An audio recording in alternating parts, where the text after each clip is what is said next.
There are certain kinds of games we expect to come out of Japan. From companies like Nintendo, we expect platformers and action-adventure games.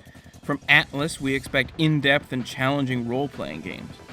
But there are also things you expect to not come out of Japan, like shooters. But the director of the game we're looking at today, Vanquish, has never been particularly interested in adhering to the norms of Japanese gaming's cultural output. Shinji Mikami, most famously behind games like Resident Evil 4 and God Hand, has a tendency to do whatever he wants, throwing industry conventions out the window in really refreshing ways. And Vanquish is certainly no exception in that respect. When this game came around, the third-person shooter genre was beginning to grow stale. While Gears of War had given it a much-needed shot in the arm at the start of the Xbox 360's lifespan, the incessant wave of clones had worn away much of the interest in the genre.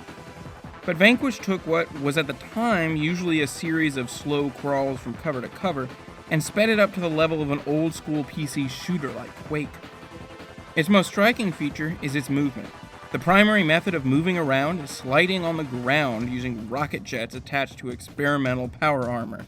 But even more importantly, cover is treated as a secondary mechanic instead of a primary one, often forcing you out of it to get an angle on enemies and make progress, which adds a ton of variety to a genre that usually doesn't have a ton of it.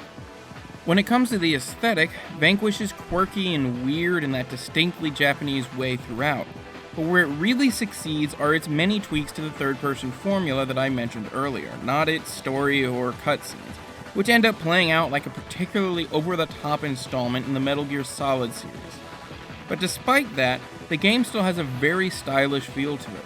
Everything about the design of both your character and your enemies is sleek and refined, and the game takes every opportunity it has to focus on that fact. Ultimately, though, what I found myself enjoying the most about the game was the shooting. The aiming isn't quite as tight as the most perfected examples of the genre, but it makes up for it with unique combat and traversal mechanics. The game's extremely stylistic nature usually works in its favor, but I often found myself getting bored with the nearly endless cutscenes. Plus, the game has a tendency to drop frames pretty damn often, which significantly distracts from the visual appeal the game initially appears to have. Though Vanquish represented a possible turning point for the genre, the industry ended up taking the other path, continuing to basically make third-person shooters the way they had prior to its release. But that actually makes the game even more interesting these days. This is something very different to most of the currently available third-person shooters, and I think that anyone who wants to see some new stuff within that genre should definitely give Vanquish a try. If you're interested in picking up a copy of Vanquish, you shouldn't really need to worry about platform. While neither the PS3 or Xbox 360 versions of this game are particularly great when it comes to performance, they're both pretty comparable, so you'll end up getting a similar experience from either of them.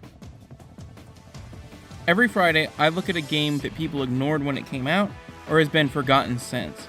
A game that people have missed. If you like that idea, be sure to subscribe so you can see the latest videos.